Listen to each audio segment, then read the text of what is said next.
वाहेगुरु जी का खालसा, वाहेगुरु जी की फतेह। आज मैं आपको जो सुनाने जा रहा हूँ गुरु नानक देव जी के बचपन का एक अद्भुत चमत्कार है, जिसे देखकर तलवंडी के राजा राय बुलार भी हैरान रह गए थे। एक तरफ एक किसान अपने उजड़े हुए खेत का रोना रो रहा था, तो दूसरी तरफ छोटा सा बालक शांत होकर प्रभु का सिमरन कर रहा था। लेकिन फिर जो हुआ उसने सबकी सोच बदल दी। क्या सच में गायों ने किसान की पूरी फसल बर्बाद कर दी थी, या फिर ये था गुरु नानक देव जी का पहला दिव्य चमत्कार? बहुत समय पहले की बात है, जब गुरु नानक देव जी बाल अवस्था में थे, तब उनके पिता मेहता कालू जी ने सोचा कि नानक को किसी काम में लगाया जाए ताकि वह घर के कामों में हाथ बटा सके।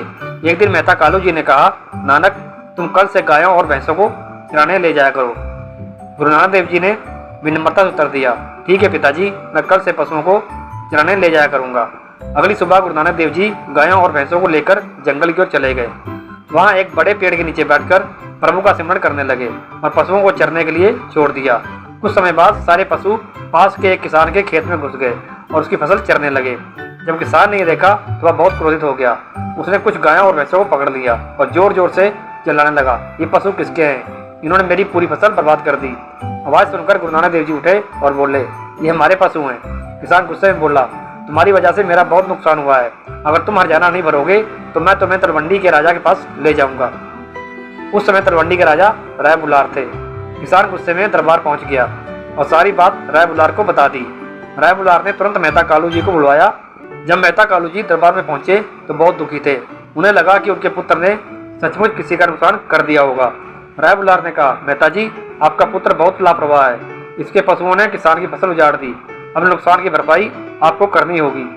तभी गुरु नानक देव जी शांत स्वर में बोले, हम हरजाना क्यों भरें? किसान की फसल का कोई नुकसान हुआ ही नहीं है, आप जाकर स्वयं देख लीजिए। राय बुलार सोच में पड़ गए। उन्होंने अपने एक सेवक को खेत देखने भेजा। जब सेवक खेत में पहुंचा तो वह हैरान रह गया। खेत बिल्कुल हरा भरा था, जैसे उसे कुछ हुआ ही ना हो। सेवक ने वापस आकर दरबार में कहा, महाराज, किसान का खेत पूरी तरह सुरक्षित है, फसल को कोई नुकसान नहीं हुआ। ये सुनकर किसान स्वयं खेत देखने गया। जब उसने अपना हरा भरा खेत देखा तो वह आश्चर्यचकित रह गया। वह गुरु नानक देव जी की महिमा समझ नहीं पाया और शर्म के कारण वापस दरबार भी नहीं गया। ये गुरु नानक देव जी का पहला चमत्कार था, जिसे राय बुलार ने अपनी आंखों से देखा। कुछ समय बाद वैशाख का महीना आया। एक दिन गुरु नानक देव जी पशुओं को चराते हुए एक घने पेड़ के नीचे आराम करने लगे। दोपहर की तेज गर्मी थी और धीरे धीरे उन्हें नींद आ गई।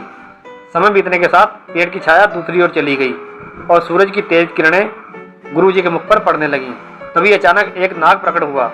उसने देखा कि तेज धूप गुरु जी के चेहरे पर पड़ रही है। वह तुरंत उनके पास आया और अपना फन फैलाकर गुरु जी के मुख पर छाया कर दी। उसी समय राय बुलार अपने सेवकों के साथ वहां से गुजर रहे थे। जब उन्होंने ये अद्भुत दृश्य देखा तो आश्चर्यचकित रह गए। उन्होंने सेवकों से पूछा, ये बालक कौन है? सेवकों ने पास जाकर देखा और कहा, महाराज, ये मेहता कालू जी का पुत्र नानक है। जैसे ही सेवक पास आए, नाग वहां से चला गया। थोड़ी देर बाद गुरु नानक देव जी की आंख खुली। उन्होंने सामने राय बुलार को देखा और आदरपूर्वक प्रणाम किया। राय बुलार तुरंत अपने घोड़े से नीचे उतरे, गुरु जी को गले लगाया और उनके माथे को चूमा। बाद में उन्होंने मेहता कालू जी को बुलाकर कहा, मेहता जी, अपने पुत्र को केवल एक साधारण बालक मत समझो। ये कोई महान आत्मा है, ये संसार को राह दिखाने आया है। इसे कभी डांटना मत।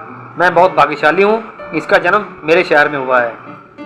संगत जी, आपको अगर हमारी ये साखी पसंद आई हो तो वीडियो को लाइक और चैनल को सब्सक्राइब जरूर करें।